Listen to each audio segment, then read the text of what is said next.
morning, everybody. It is so good to have you here with me. Imagine if you have your vision as the car with the right team.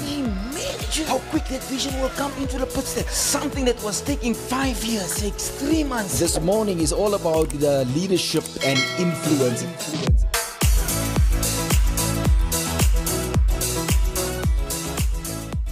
Good morning, good morning, good morning, good morning. It's that time of the morning again for the Insights Show.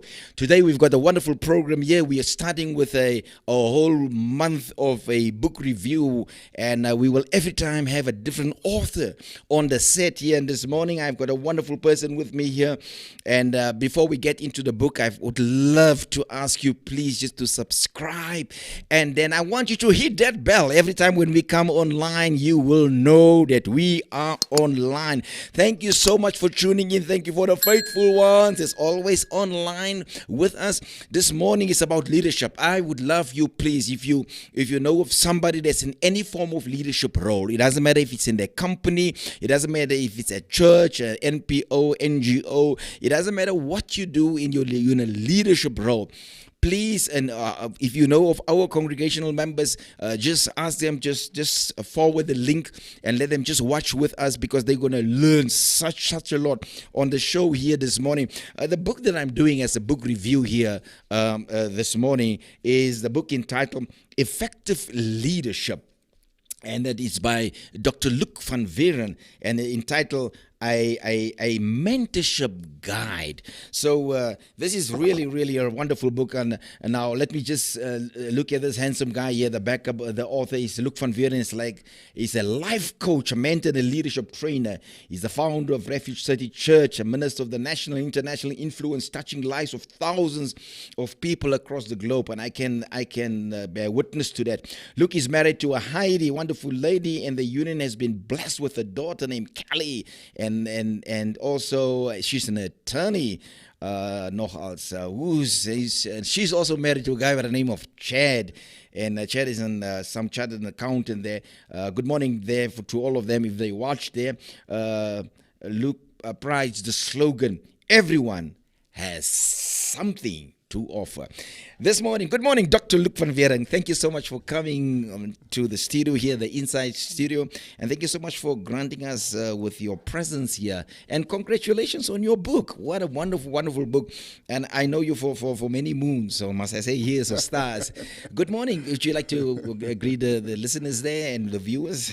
Good morning to all our viewers and listeners, and thank you so much, Dr. Carl, for allowing me to come on the Inside Show. Mm-hmm. I'm very privileged, and firstly, I want to congratulate you on your PhD. Thank you. I did not have the time to do so. Mm-hmm. Watched on Facebook and how you celebrated, and congratulations. You do us proud, and we respect you for the milestone that you've accomplished in your life. Great stuff. Let's get to the book, because that's what the people want to hear from you, because we're going to dive into this. There's such a lot of beautiful values and nuggets and stuff that you can learn from this book. What made you decide to write a mentorship guide specifically? Why a mentorship guide? Doc, I think I was conflicted at the time when I was writing the book. The reason why I was conflicted is that I looked at this void between current leadership and emerging leadership. And that really pulled on me, because what I realized, I looked at how the current leaders or conventional leaders are doing things. Mm-hmm. And what touched me is, are we going to see continuity? Mm-hmm. Because it seems like many leaders are dying with the safe's key, and they're not handing that over. So, and that's where it is. Current leadership is, they say leadership is an endangered species, meaning that it's under siege. Mm-hmm. And quickly it's going to be extinct. So the reason why that is happening is that leaders are leading, but they are not transferring. They're not giving those that they're mentoring the combo to the safe, or they're not imparting. So what's happening? They're dying with that. Then it means the new leader has to start all over again. Exactly. But what would you suggest the existing leader should do to mentor emerging leaders? My my problem is also the emerging leaders. The emerging leaders are maybe not also doing too much to catch from the current leader. So the current leader, there's so much that's happening, because I don't just blame the conventional leader on doing what he's doing, because I don't see there's stamina. The emerging leaders, there's no stamina, there's no pull, there's no drive. They pull their feet.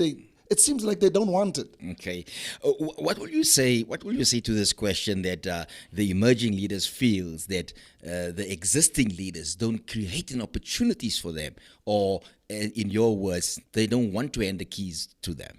Yeah, I would also speak to the emerging leaders. They don't want to take it. Look, a leader needs to see that you are pulling on him. You want it. Leaders normally just create opportunity. And if they don't see you advancing towards the opportunity, if I create an opportunity for those that I am mentoring, and I don't see them coming early, they want it, they're coming late, no, then I draw back and I say, this one is not, he's not in a mood to take from me. There's a level of expectation, I must just admit. If you look at the millennials, and I really love the millennials. I love working with them. I draw such a lot of energy from them. And there's now a new emerging group, the Zs, that's coming up now. That's the kids that's now in high school, and soon they will filter in. And if we struggle as Generation X, which is me and you, and our parents will be baby boomers, if we struggle with handing the keys over, we're already sitting on a third generation down there. Wow. Yeah, exactly. Yes. So somehow, I'm actually glad that you have got this book out. I'm really, really glad that you have this book out. And this book is available on all platforms, right? Which platform can they get hold of? They can get it on our www.refugecity.co.za. Okay. Yes. Can they download the book and pay it right there? That's right. Right. There is a platform where I think PayPal or something. PayPal, yeah. That is good. So what you actually say by mentoring, the mentoring guide, is like what you have, you want to deposit. Yeah. That's the idea. Yes. And that's why you have it on paper. Yes. So that there must be no form of excuse. So it doesn't matter if a person is not in your church or under your leadership, everybody can learn from this book. Doc, just to maybe give some context to the emerging leaders and sometimes why the leadership vacuum is there. Because they're not taking, if I'm looking at a particular story in the book of Luke 15, the prodigal son, it's a very unique story in the sense that the father did everything in his right. I commended that. I mean, they call him the father of the two boys. And he mentored them and he trained them. And I'm sure he gave them a curriculum saying, man, for the next level, you have to go through all this. But that's where I see the youngster did not pull onto the father's teaching. Okay. And I don't want to get ahead of myself. Yeah. So tell me, in your book also, how does the book fit in your slogan, everyone has something to offer? Very interesting, Dr. Carl, is that everybody does. And this is the problem that people sit with. They sit with thinking, am I a leader? The narrative that's out there that leadership is only for a particular group of people. No, every single person is born with leadership ability. You've got the quality. It's in you. You were born with it. You're leading, whether in a family, you're leading maybe at school. Everybody's got that. So you have capability. You got capacity. You got potential. People are waiting for that in whatever field. And sometimes, though people lead at this point in time, it doesn't matter what they lead or who they lead, they don't step up mentally in that role of leadership, because it's also a mental switch. The reason why I specifically want to mention the mental switch is like when you move from one sphere to the other. So meaning when you're in your house as a kid, you lead differently at school. On your programs at school and so on. And then you step up to varsity, and then you lead differently at varsity. And then you step up in the private sector, then you lead different. So you should man up every single time, because it's possible to leave your leadership cap or your leadership mentality Yes. in the previous regime or season level of your life, and you don't bump yourself up to the next one. Well, you've cleared that. In your opinion, my question is there a leadership void in society? What do you think? Because you touched on so many things in this book, but do you think there's a leadership void? If we have to be very detailed, the void is so big that is leaving generations behind. We see it. We see it in families. We see it in society. We see it in our nations. We see it in the world. We see it in Africa. We see it wherever. The void is just too big. The reason why there's a leadership void is because precisely they're holding on. And that's the killer. They're holding on. They don't think there is going to come a time that they need to give over to someone. Not only because they're getting old, there are complications. We just saw it now with COVID. COVID left so much churches empty in the sense that pastors died without a plan. So nobody's there to take over. Church people just decide to leave because that handover wasn't done properly, because people think, no, I'm going to live forever. Maybe when I'm 80-something, I'm going to put a succession document together. Yeah. So there's a massive leadership void. Yes, If you look at presidents, specifically in Africa, if you look at how huge and the population of China, and you take the population of the whole continent, the whole Africa, and if you see how leaders struggle precisely on the point to hand over, what do you think leaders specifically? I think you're referencing now CEOs, because a CEO can also kill his own company if there's no succession plan. If you look specifically to churches, what do you think? What's the right thing for a pastor, a bishop, an apostle? What by any title we go for? What do you think? What's the right thing to do? How do you bring the group of leaders up to speed, and how do you get them ready to lead further? I think it's the leader's prerogative to identify people that he wants to pour himself into. Nobody can come up to me and want me to pour myself into that person as being my next or being my successor. No, I think it's a leader's prerogative, and the leader needs to identify, which makes it very difficult, especially in the generation that we're in, precisely because this lethargic you owe me generation, you owe me. So leaders are afraid to say, if I'm going to impart in you, will you do the same? Paul was very simple. He says he selected a young man by the name of Timothy and many others. But he gives Timothy the blueprint. He says to Timothy, the things that you've seen or heard me say in the presence of many witnesses. He's saying, Timothy, you too now, son. After I've done this for you, don't let the buck stop by you. And too many leaders are letting the buck stop by them. They don't want to identify. They don't want to pull people next to them because they're afraid. Man, betrayal is everywhere. People will betray you. It doesn't matter where you are. The other thing is, as a leader, you should be ready, because otherwise you're not a good leader if you're not ready for your next in line to be bigger than you and better than you. It should be, because you know how I take it. I take it from our generation, from my dad. So I had to improve on my dad, and he improved on his dad, and I improve on my dad, and I can imagine my kids will improve on me. So people are scared. I think can we most probably just talk about positioning as a leader? So for where you are, the leader that's leading right now, it doesn't matter if it's a CEO, as a CEO of a company, a managing director. There's fear for the future. I watched a movie once around a guy that retired as a chartered accountant, So in the movie, rather interesting movie. So in the movie, this guy used old files stacked up behind him. He was writing the books out. You know, I don't know what's the name of the books. The how to balancing sheets. What do you call those books there?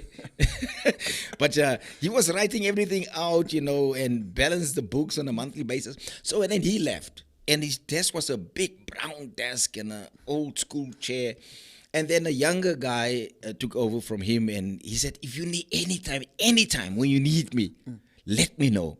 And a month passed, no call. And then he decided to go and have a look. Where is this guy? Maybe he's struggling. Let me go and have a look. So on arrival, it's just a month back, the lady at the reception didn't really identify him because he was not in his normal suit and stuff. She said, "Can I help you?" That was already a low blow. Then he moved into. He said, "No, I'm here to see so and so." How you so? We moved into this office. He walked in. There was lights all over, glass desk. There was no shelves, no files. There was just a huge Mac computer on the table. He said, "Hi," and the guy didn't recognize him. And he said, "I'm so." He said, "Oh, okay." He said, "Do you need any help?" He said, "With what?" It's like, then he went into a severe depression.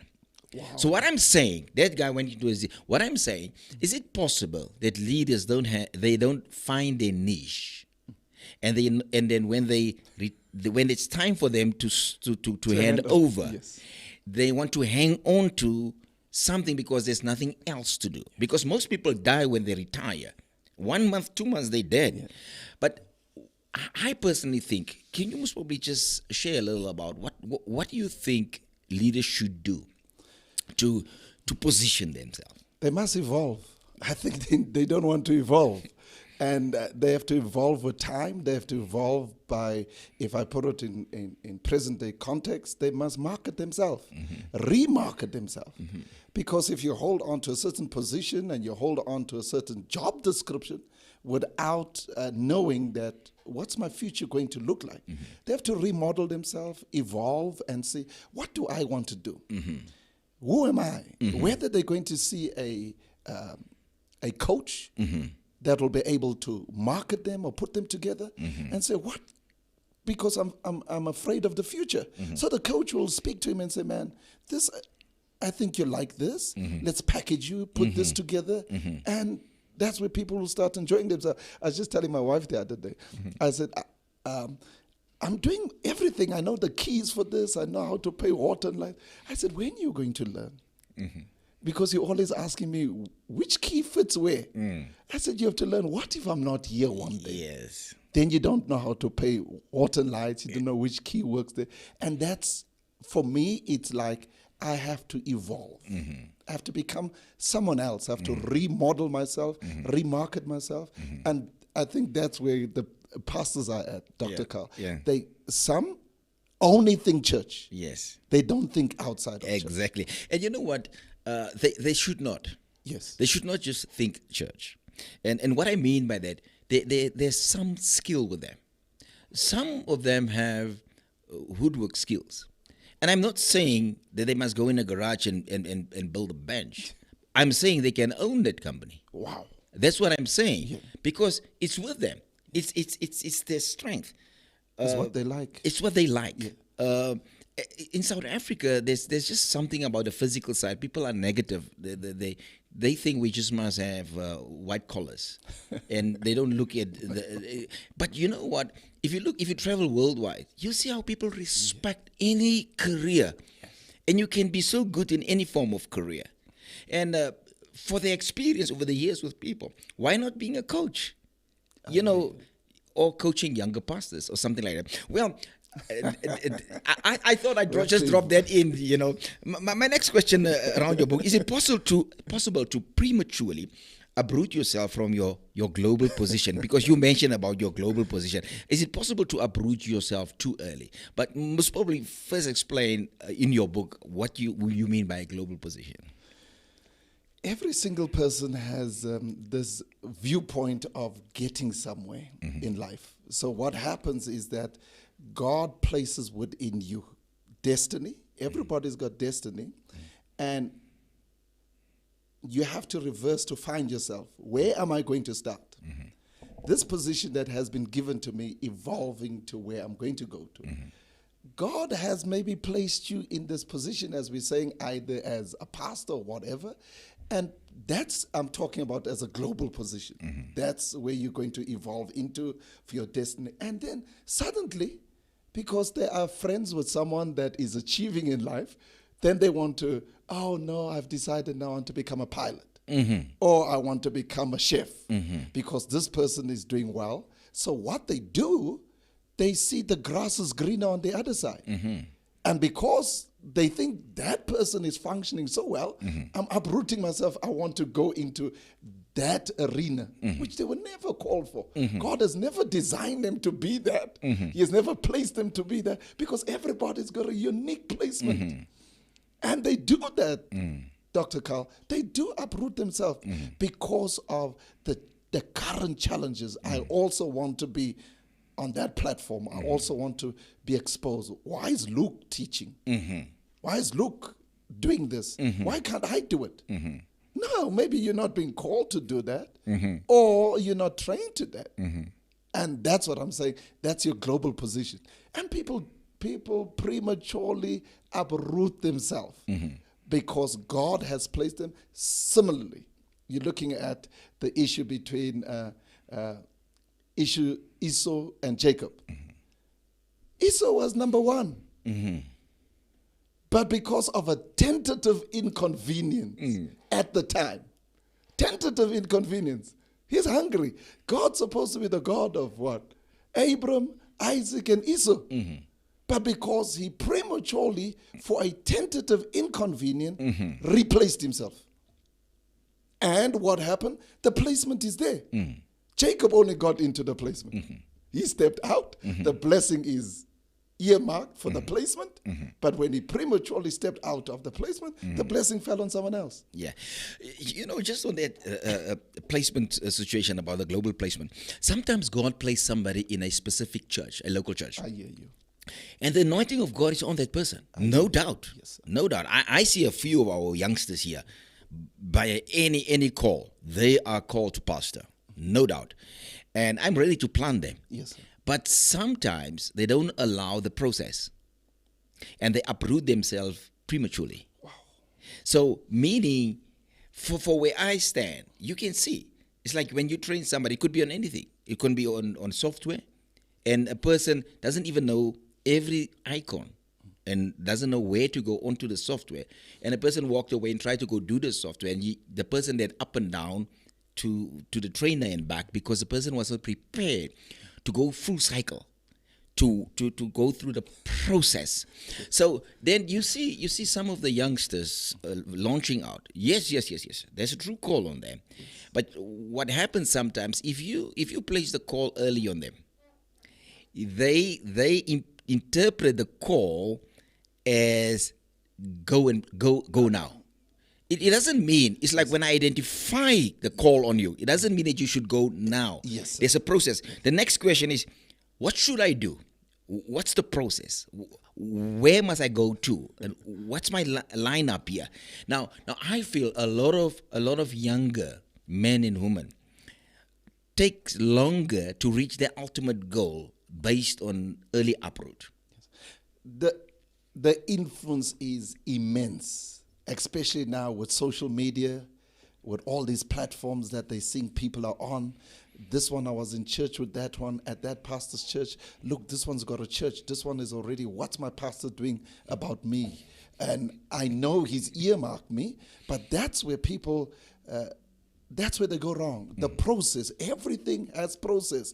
You don't get into something overnight. Back to the prodigal son. The dad had good intentions. The dad wanted to put him through this curriculum. And at the end of the day, well, I want to hand over to both my sons. And in the process, he realized, man, I'm tired of the process.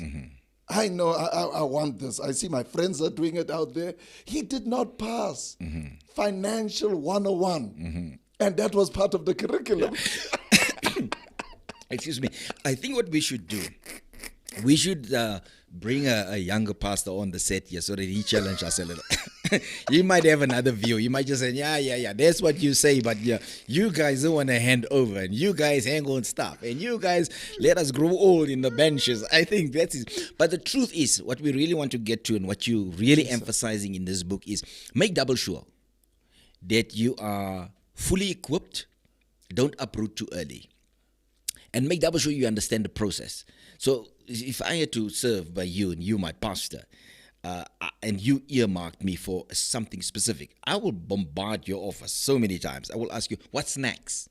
What do you want me to do? What's your program? What do you offer? Which books do you want me to read? Can I come with you there? I see you there. You know, I would love to learn everything, and specifically behind the scenes. You know where I notice there's a huge lack is behind the scenes. Most people want the camera in front of the camera. The limelights. You said it. You said it. Most people want the in front of the camera, not behind the camera. They don't like to help with the car park, the hosting. They don't like to be on the technical side, the camera. But they think ministry is on stage. And when they arrive there all by themselves, then they realize, I know nothing about these things. So that's what leadership is all about. So, Doc, maybe if I could come in there, I also think where senior leaders have it wrong is that sometimes when I earmark someone, I need to put a document in place and say, okay, I earmarked you to plant you out over what period of time. And in the duration, in the process, leading up to me planting you out or whatever handover it might be, I want you to look at this. We're going to go through mentorship classes, read this, do that, so the person can also realize that I'm on cue. This is the curriculum till I get, because now what happens sometimes with senior leaders, they give people the curriculum, then they restart them again. You've done 3 years now. Now you have to go back. Oh, no, I'm putting you in the mentorship training again. That's where rebellion starts. Exactly. Because now I'm honorable and credible. I'm following you through the process. Yes. I'm working with the process. But now when the process has to deliver, there's a sudden change. Exactly. No, I agree. So let's move on to your book here. For those that's tuning in only now, we're doing a book of Dr. Luc van Weren entitled Effective Leadership, a mentorship guide. I think this is a wonderful book to have on your shelf, and please try to get hold of this book. It's going to help your leadership. You can use it in small groups, bigger groups. You can use it in companies. You can use it wherever you feel like using it. What a wonderful book. Dr. Luc, thank you for coming again. My question to you, you talk about ethics of work. So what do you mean by the fence sitters in your book? You mentioned you call them fence sitters. So who's fence sitters in your book? The nice thing is that the first success tool that God gave men in order to prosper men, he gave them 2 words, which means tend and care. It's synonymous to work. So in the absence of work, there is no delivery. And we even see Paul says, when a man don't work, he should not eat. And the Bible also talks about the farmer is the first one to enjoy his harvest. Now, if I'm talking in the context of church or just in general, fence sitters are those that come in. They have gifts. They have talents. They can make the work lighter. They can help with their giftedness because they work in companies where they've been trained and they go to classes and courses. They can bring that into the organization. But what they do, they're looking from without. They're sitting on the fence and they say, oh, I want to see. You're not going to make it, but I know you need help in a certain area, and I'm gifted in that area, but I'm going to sit and just wonder and see until the organization crumbles. Then I want to step in. So that to me is total taboo. You know, just on the fence sitters, I'm gonna invite our producer in here. She's a millennial. And we did a lot of shows. I actually, I want you to take my seat just for a while. Okay. She's a millennial, and there's always I wonder if you can remember, Leandra, the issue around. I think we had Lenise in the studio around the misunderstanding between Z's, millennials, and Generation X's, from the view that sometimes we think they fence at us, but maybe sometimes we don't offer the right product. And that's why there's no participation or involvement, or there's no involvement around the church in itself. So, just on that, Dr. Luke, you have youngsters here. And I just want to hear from you. What's your view having millennials in your church, and how do you approach millennials and Zs as the next generation in your organization or in your business or within church? What do you do to let them feel welcome?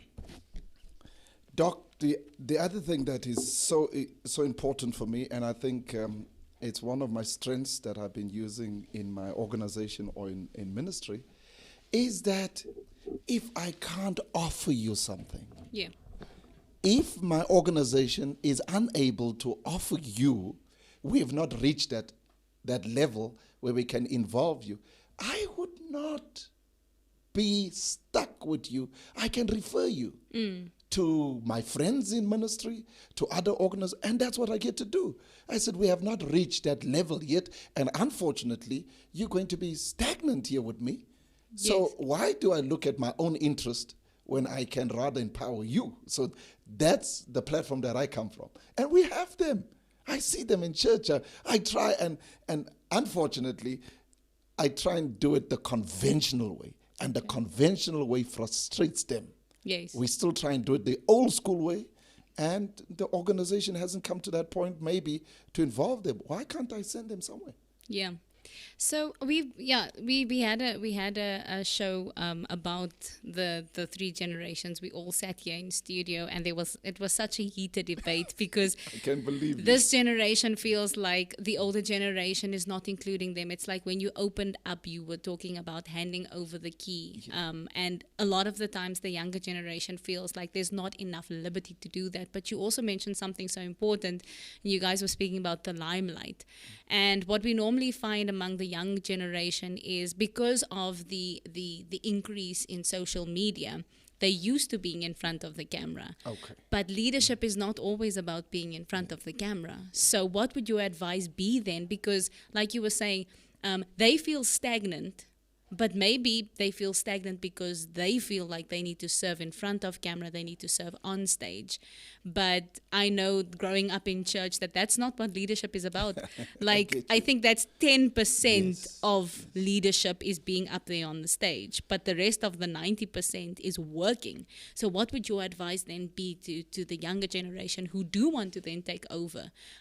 You and Doc spoke about the process. What is that process like? Obviously, the process maybe it hasn't necessarily, it's changed, but it's still a process. I don't think that we'll ever get away from having to go through the process. I think life is meant to be that way. Maybe the way that the process has come about has changed slightly, but what would your advice be to the younger generation when it comes to enduring the process? Very simple. You're looking at one very powerful ingredient, which is called, I can't work with someone that's not committed no matter what level you are. Yes. For me, commitment is very important. You need to be around. Yeah. I need to see you around. I can't see you 1 week and after 3 weeks I don't see you. Yeah. No, commitment. And very true. I know that sometimes the generations want thing on the plate. It's easy go, very quick. They don't want to be too long in church. They don't, all that kind of thing. Yeah. So if I see commitment, the stage is far bigger than what we have now. The stage that we have where the choir is on, where the preacher's on. No, that's a small stage. Yeah. The big stage is, you see it now from your comfort of your house. Yes. In your coffee shop, wherever they find themselves. They're talking to so much other young people. And all that we have to do is to streamline that energy and say, don't you want to use this energy for the church or for the organization. This is how you can get involved. Okay, I give you this responsibility. Your job is to invite the people on social media. You just do a little clip or something, and they're good at that. They like you said, they like the camera. So give them camera work. Yeah. And if people see them out there and they like the likes, Yes, the likes, yes. they like the likes and the views. So Yeah. let them do a 1 minute clip or 2 minute clip. But the main issue is let them have the organization's backing behind them. Yes. But I can't start by having them out there if I don't have commitment. That's because true. tomorrow they'll promote themselves. Exactly. And that's so before I hand over to Doc, I've got another question, and it's with regards to mentorship. And we understand the importance of mentorship, but also with the advent of social media and the increase thereof, I feel like mentorship has become a superficial thing, because we see mentors on Instagram, we see mentors, and they don't want that process of having a mentor like, I can go to Dr. Carl, he's my mentor, because they don't want the hard truth, the facts. The superficial things is everything that you want to see. So it feeds the ego. So you're like, okay, this person says this. We go after quotes. But that's not mentorship. That's on a superficial level. And that's the reason why we can't have effective leadership, because we don't have real mentorship. So what is your, before I leave, what is your comment on that? I believe the mentees must understand that mentorship is not only the nice stuff. Yes. I'm not going to just say nice stuff to you all the time. I'm not going to take you out for coffees and the teas and everything. The mentees must understand there's going to be rebuke time. There's going to be discipline time. There's going to be time that we are going to raise some stuff that they might not like. But that's the process of mentorship. Mentorship is that you are actually saying, I am coming under you to learn from your experience, your giftedness. This is what I want, because I see myself, if I learn from you and I take from you, I could become a better person. So, Leandra, maybe if you can just grab that mic for me there. I would love to hear from Leandra, and maybe if we can bring Clayton on the set, because Clayton mentioned something very interesting that I think it's important. Clayton, maybe if you can just come to the set, Leandra will just help you with the camera there. Clayton is our technical guy in the studio here, and he mentioned something when I allowed Leandra on the set here around how to get your generation. You, of course, you a millennial. How do you get your generation into being actively involved away from the fence sitting? What would you say? I would like I mentioned now, Offset. It's better for us to be in a process already. For us to be in the process of maybe serving, if we are being mentored by the church, as like, firstly, as like, if for instance, if it's for the church. So then I would say, if we are in our equipping tracks, if we are in our Bible school and all of that, it becomes easier, because now we see the broader vision of serving. So if we serve, and also then if we are being mentored, then the desire for us being mentored will be us going into wanting to be led. So if we are in a place where we want to be led, the mentoring will become easier, because we will be knocking at the door of our mentors consistently, saying, no, I want to learn, I want to progress from here to there. What's the next step? Like Pastor Luke mentioned now, from our level 1 to our level 2, from our level 2 to our level 3. So if we are not in a system, it's difficult, because now we are outside of a system. So the likes, like Leandra mentioned now, the instant gratification will want to be where we lead from, but not from a process of being in a system where we can lead from. We have substance where we lead from our substance, where our mentors have been in our lives and our positions from there. that's powerful. Yes. You build up character. Yes. Thank you, Clayton. Wow. Kind of you, Dr. Luke. I was a little deliberate, just to prick the minds of the millennials that's around me. It's rather interesting that we should get to a place, and I must just say, it's one of the hardest things is to get those Z's and millennials involved. because I have a way of doing things, and it's not necessarily their way of doing things. So we need to kind of meet one another at some point. Well, for those that's online here, we've got this book of Dr. Luc van Weren entitled Effective Leadership, a mentorship guide. And I'm really enjoying the morning here with Dr. Luc. Thank you so much for coming in. My next question to you, based on your book, will be, what do you mean by privilege is accompanied by restrictions? Why will you call it restrictions? There can't be open-ended opportunities. We can't lead from that perspective, and we can't mentor from that perspective. Everything needs to be mentored in a compartment. I can't open the door to you for everything. You have to see incrementally. And that incremental approach, that's what we call restriction. If I open up too quick for you, you might be exposed to something that you don't have the character for, you're not developed. And that's what God did. God also put restriction. He's given Adam, one of the most powerful leaders, to lead the globe, or to lead the world, the earth. God has given him this tremendous opportunity. So you can do everything. But there's the restriction. But don't touch that. The day you do, you'll see at that time what will happen. Because if I don't allow restriction in my sphere of mentorship, people will just think that I can get into anything. Dr. Luke, give us a typical example of what do you mean. If the viewers out there say, I hear what you say. Yes, sir. You're talking about restrictions, and you say that the privileges are accompanied with restrictions. So you have this privilege. So what will the restriction be? If you have to give me a typical example, if it's in leadership, in church, in business, it doesn't matter. Just help the viewers out there to understand. You can't be a leader and still go nightclub. Okay? That's one. Give me more. Yeah. It's either or. Yes. Yeah. You can't want to catch the vision and knowing where we're going. Yeah. But you're still talking or being with the people that talk down on our vision. There's restrictions. It's restriction. Yeah. You can't associate with those that don't love what you're doing or what we're doing. And it seems like we get back to the fence at this here. Yeah. Yes, You can't be in both worlds. No, You no. either or. Yes. It's like in a company.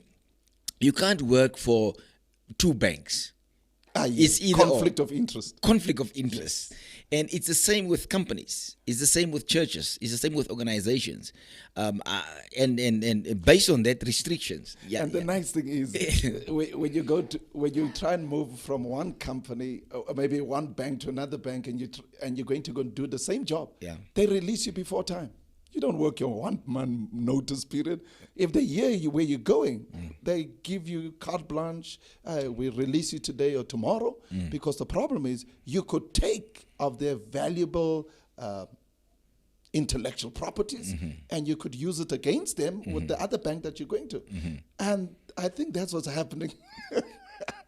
Is that I'm not restricting you for the sake that I don't want you to be exposed to more, but being exposed to more at the earlier time, I must also watch at the vision that you are buying into. Yeah.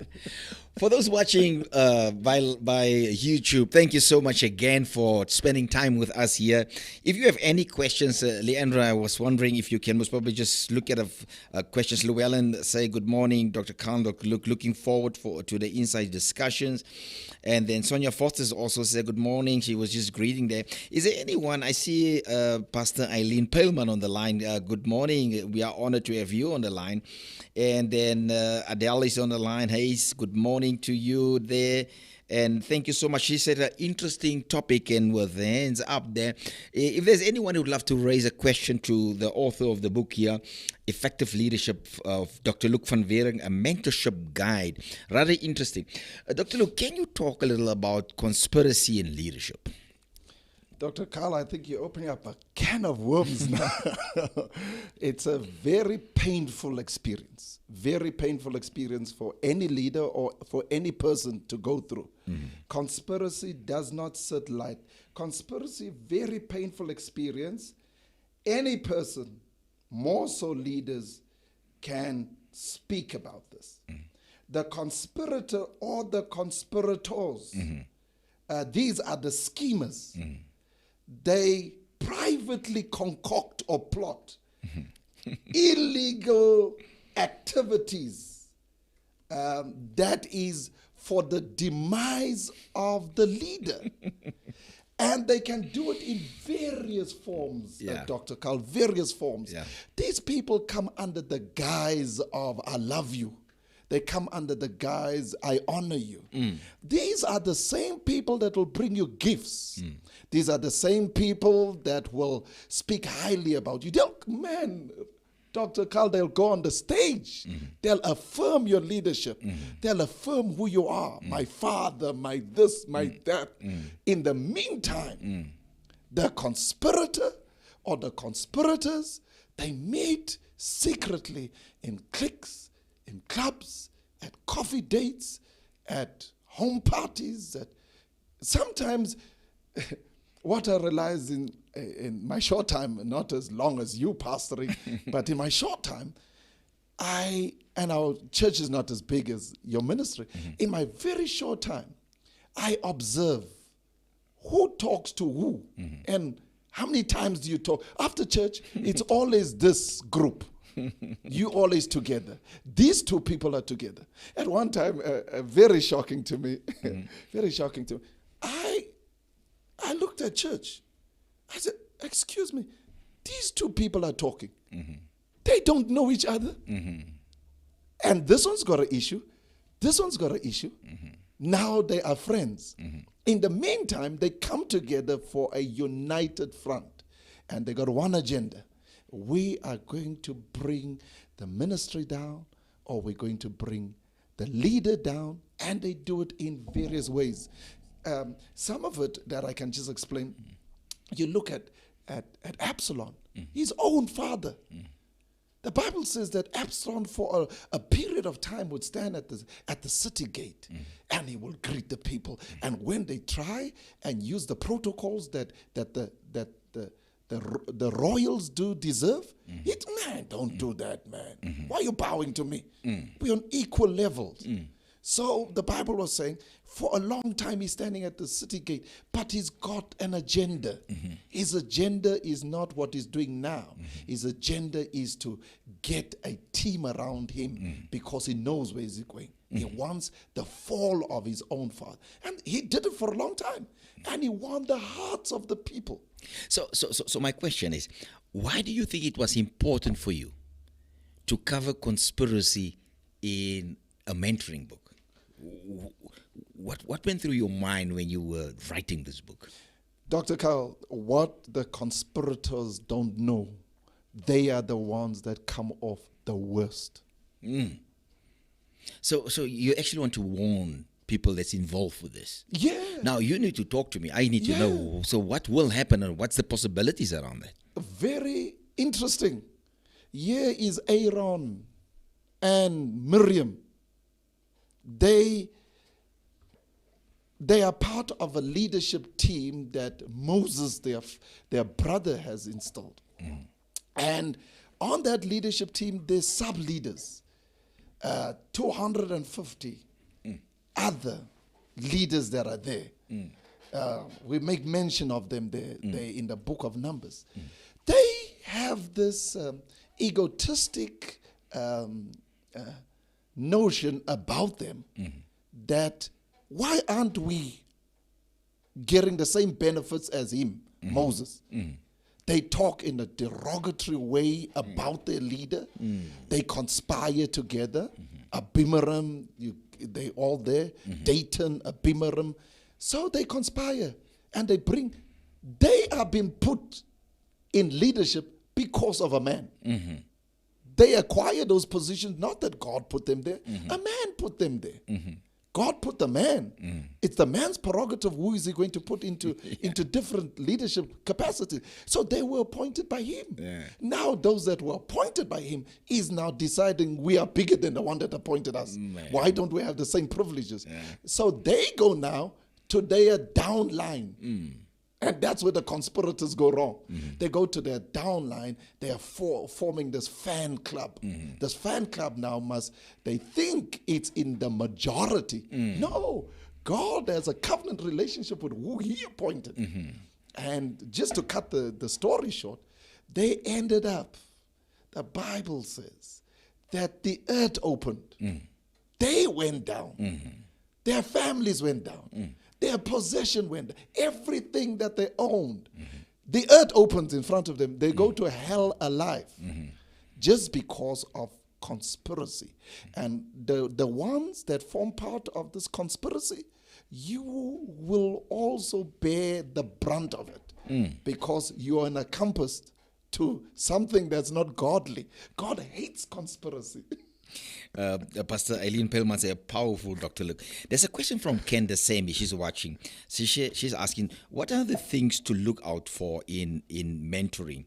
What are the red flags to not go with the individual as a mentor? So what could be red flags? A mentee or mentor.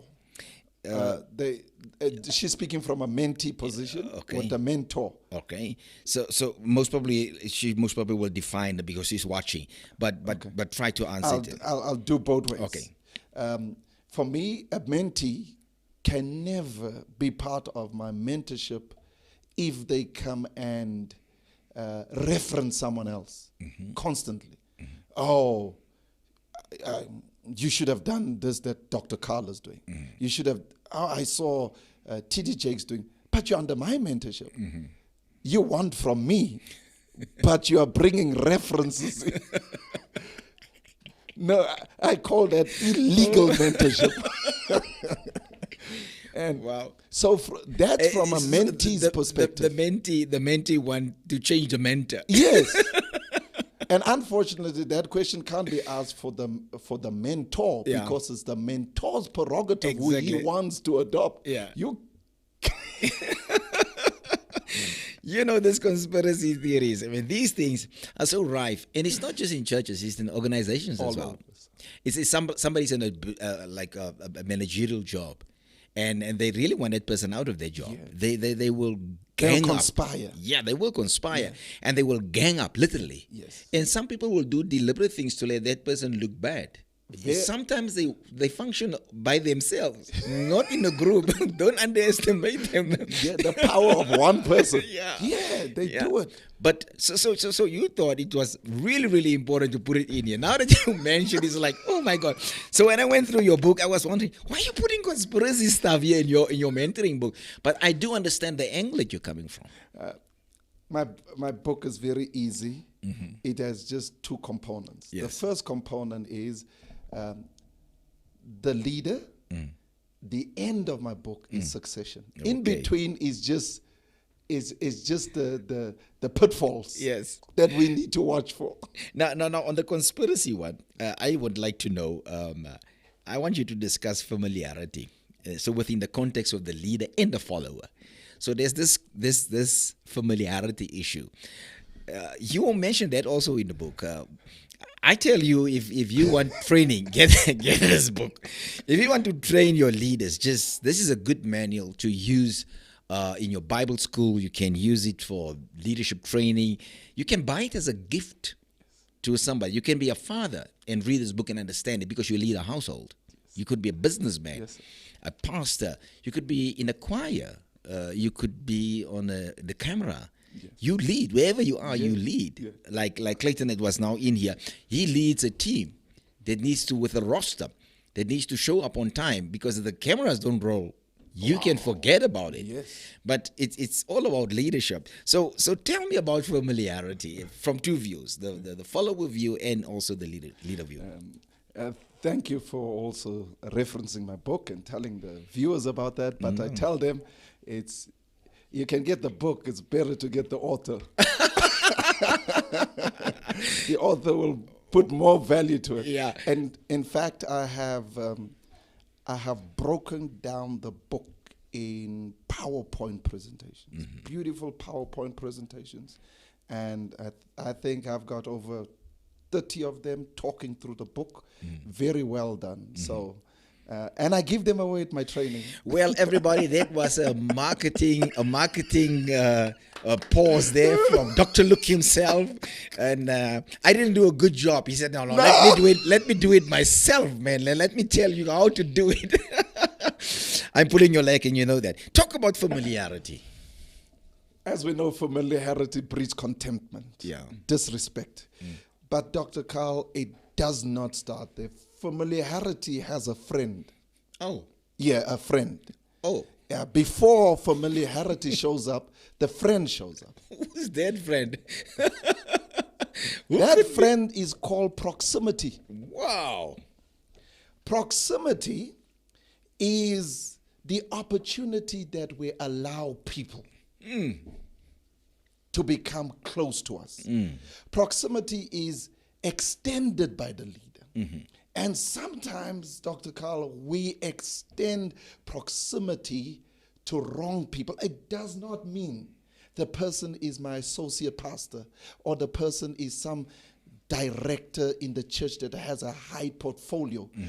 But they are not the person that I need to bring close to me. Sometimes the ones that we bring close to us are the ones that, so it works in pitfalls. Proximity, familiarity, conspiracy, rebellion. That's the trend. So that's all cousins. they cousins. They're in the same WhatsApp group. Same WhatsApp group. Betrayal, denial. Same WhatsApp group. They're friends.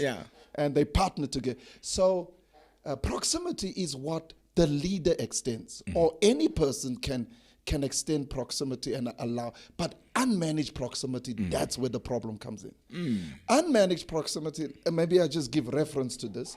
It's maybe somebody comes to my home. I've given this person proximity, but this is immature person, very immature person. Suddenly, I just got an issue at home, and I needed some money. So I tell the person, just take my card quickly. Here's my PIN number. Just go and draw this 1,000 rand. What? And I see the balance. They press receipt. And they saw my balance. My goodness. Tomorrow this lifts up the heart of the person. Same issue with Gehazi. Gehazi is the assistant that Elisha gave proximity to. Elisha goes and I'm just using it in conventional terminology, he's going to do a preaching somewhere. Naaman. He refuses the honorarium. Say, no, I don't want the honorarium. It's okay. That's modern terms. Same thing. Modern terms. Same thing. He refuses the honorarium. There, Elisha goes back. But Gehazi, no. Proximity, now familiarity comes. He's now familiar with the one that gives him the opportunity to serve under. And this incredible exposure. He was never going to be exposed to Naaman if it wasn't for Elisha. So there he decides, what? I'm going for that honorarium. He leaves the man of God and runs out. After Naaman. Man, something just happened. My master decided against that. He changed his mind. He wants the honorarium. His car just broke down, man, and he realized he wants to buy a tire. So Naaman says, okay, take it. He gives him all that. But he didn't know when proximity is given, the leader's heart gets connected to you. Because it's little things that people have privilege to. They come to your home. They see stuff that other people don't see. Others see me in shorts. The others never see me in shorts. Others see me at home. I say some nice English words that's not in the dictionary to the dog. Now they have a problem. Because they see me on two levels. My spiritual side and my natural side. There's some people, as much as they're close to us, that can't see me in my natural side. They can't come and see I've got a Ferrari parked there that I'm driving weekends. I'm driving my little car around. I want to borrow that for I want to borrow that Ferrari, I tell you. Listen, you unpack familiarity so beautifully. You still want to do something on familiarity because I've got a question here, but you go first. You go. Sir, yeah. Doc, Miriam, that's where I want to get. Miriam and Aaron became familiar with their leader. Yep. They speak about the man's wife. Why did he go and marry this woman? So they have casual chats. There the Lord rocks up. Man, you became familiar with the one that I put in place. And there the Lord puts leprosy on Miriam. It cost the same leader they became familiar with to ask God to bring healing. And that's what people, familiarity, the first thing that happens, Doc, is we watch their tone. Someone that becomes familiar, I watch the tone. They don't address me anymore the way they're supposed to address me. I don't only watch the tone, I watch the posture. Some of them, they come with a very arrogant posture. First, very submissive posture. Now, because familiarity is crept in, they now realize, man, I can also be like him or better than him. Then the tone, the body language, and what comes out of the mouth. The minute those things come into play, you see the cousins. The first thing that one familiarity, you disassociate. If I have someone that has become familiar, that is at a level of leadership, I restrict delegation. The stuff that I used to give, I restrict. I make it lesser and lesser and give the more important things to someone else. I strip the person from the exposure of getting close to me, because a person gets close to me based on stuff that they are doing. I'm telling you, this is a topic here. Let me look at, there's a person by the name of Michelle Pellman. She said, good morning, Dr. Carl, Apostle Luke. This is amazing. She said, this is so real. My wife said truth being told. And then the conversation it's deep, my wife is saying there. And then Pastor Eileen Pellman said, powerful, Dr. Luke. And I've got something, I noticed something of First Lady Sonia Foster. She says, do you think pastors are open for life coaching or any kind of coaching? The modern day pastors, yes. Are they open? They're open. The conservative old type, I think they block themselves at a certain level. But I think the modern pastors that want to empower themselves, that want to take themselves outside of conventional church, that want to develop that niche, they are open to that. Yeah, most probably more the millennials. Yes, sir. Yeah, Yes. and most probably late access. Late access. I believe but you. early access not. So, can you briefly explain what you mean in your book by inner court, outer court, and innermost court? Because you also mentioned that 3 different courts in your book. Taking it from the tabernacle experience, outer, inner, those, and outer, inner, and innermost. Those are the, I would say the innermost is those that your confidence, those that see you most vulnerable. The inner court is maybe your top leadership. You could have them there. The outer court is maybe the broader perspective of leadership. But the innermost court is, maybe it's not even people that are part of your organization. It could be people that you have invited as advisors, or people that see you broken, that see you crying. Those. So what you're actually saying, there's always 3 types of people. Yes, sir. It's your inner court, Yes, sir. your outer court, and your innermost court. There's always people very, very, very close, and then as the circle goes out. So you'll always have, as a leader, these three types of people. That you can communicate to. Mm-hmm. And there's certain ones in the categories that they're in, you only say certain things to them and invite them into certain meetings. That's where I'm coming again with restriction, where you can't expose them to too much, too quick. And sometimes with the innermost, you are just totally open. You're vulnerable with them. And that's where betrayal comes in. Because these are close confidants. Ahithophel in them. Close. Those are the ones when they advise you, man, these guys, they gave me proper advice. But that's where betrayal also comes in.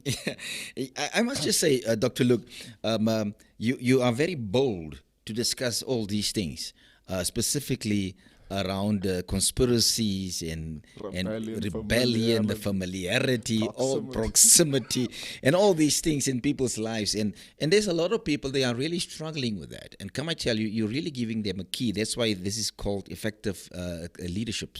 It's keys towards effective leadership, because you're helping the person out there that's really struggling. And sometimes people don't identify and don't know that there's all these people in their proximity around them. Now, because of time, there's really not time to get through your whole book. I just want to get to what's next for leadership development. I think to start where we're at. Where I'm at, if I'm taking it in the context of myself, I'm taking it in the context of the person that want to know about leadership development, I think starting where you're at, go through your SWOT analysis, your strengths, your weaknesses, your threats, your opportunities, and there's much more to that. Also, your EQ, IQ, you have to develop yourself as a person. And some stuff that everybody have to do introspection. Everybody has to do introspection. You have to have your vision for your life. You have to have your vision for your development. You have to have your quarterly, monthly. You have to do review. Where did I fail? What didn't I like about me? How didn't I relate well? And from that perspective, I could maybe get books. I could put myself into a cause. I can develop, because it's all about me. Personal development. Yes. And that's where we need to get, everybody needs. I'm still studying. I do study. I read. I had the day I bought something like 40 books. I just put them on the shelf. I take them 10 at a time and just go and lock myself somewhere to go and read. And that's what I have to do.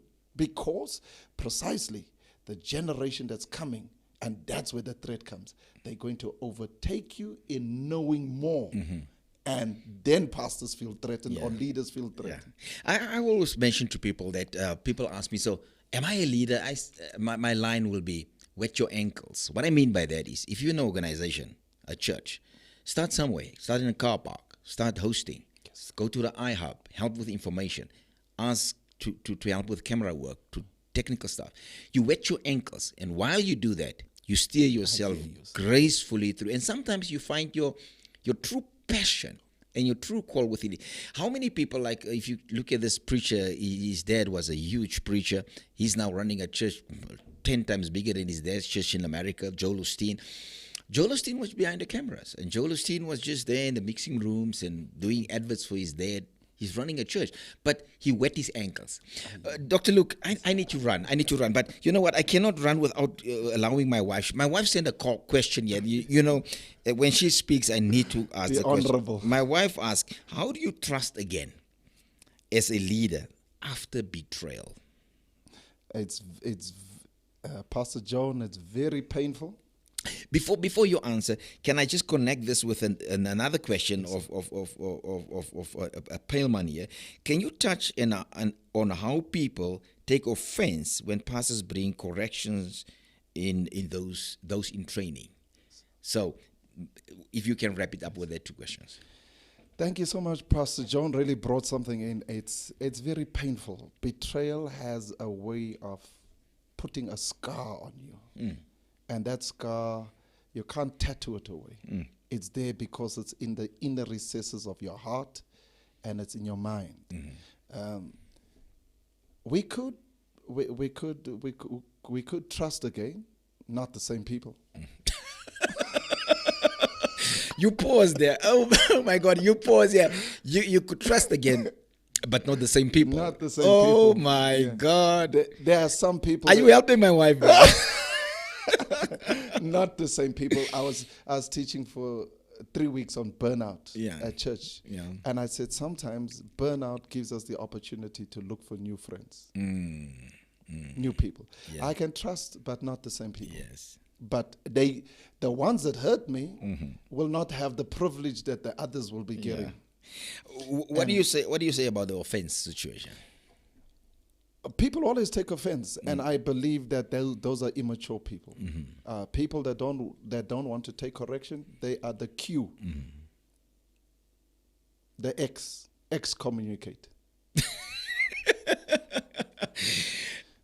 Everybody, that's Dr. Luke van Weren. He's to the point. This is his book, Effective Leadership, by Dr. Luke van Weren, a membership guide.